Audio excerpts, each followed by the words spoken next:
Hello বন্ধুরা, দেখো আবার চলে এসেছি। আমাদের পুজোর তো সব আয়োজন হয়ে গেছে। আমাদের ছোলার ডালও রেডি হয়ে গেছে। এই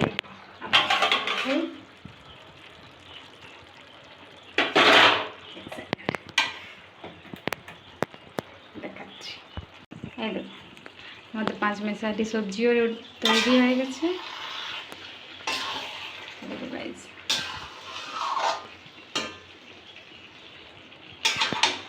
দেখছো সুন্দর হয়েছে, সব সেদ্ধ হয়ে গেছে।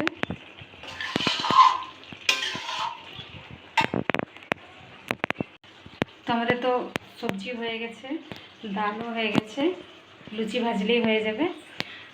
আর আমিও রেডি হয়ে যাই গাইজ। তো এখন আমাদের ঠাকুরমশাই চলে আসবে, এবার সবজিগুলো রেখে দিই করে বললাম। পুজো হওয়ার পরেই আমি লুচি ভাজবো, তো তখন সবাই চলে আসবে। আর চলো আমি হয়ে যাব তৈরি, আমি রেডি হয়ে যাব। রেডি হই, তারপরে পুজোয় বসাচ্ছি, মাও আছে। তো চলো আমার তো রান্না শেষ। তোমাদেরকে পুজো দেখাবো। পুজো দেখার জন্য আমাকে আমার ভিডিওতে যুক্ত থাকতে হবে। তো চলো, বাই।